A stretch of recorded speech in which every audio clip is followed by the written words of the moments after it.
Klinsmann. Monson ja tulee niin reippaasti vastaan, että pois alta ja nyt punainen kortti ja ulos kentältä.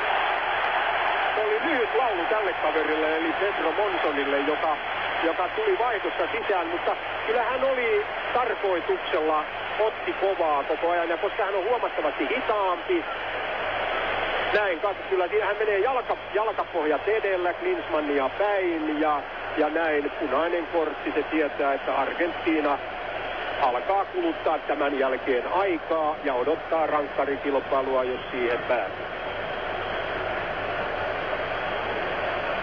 Ei yritystäkään palloa.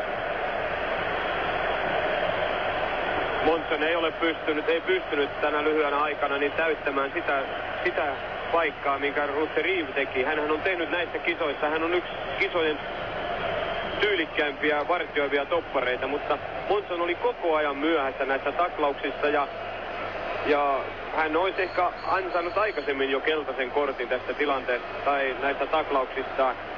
En tiedä, kenet Bilardo nyt laittaa, mutta kärjet on pidettävä kiinni ja sieltä tulee Klinsmannille kyllä vartija. Ja saattaa olla, että Basualdo tai Calderon siirtyvät alemmalle.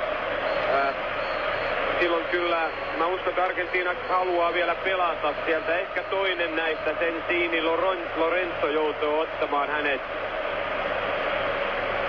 Koska Basualdon ja Calderonin uhraaminen se kyllä on ehkä oman pelin kannalta, koska voitettavahan tämä matsi heidänkin on. Jos he luottavat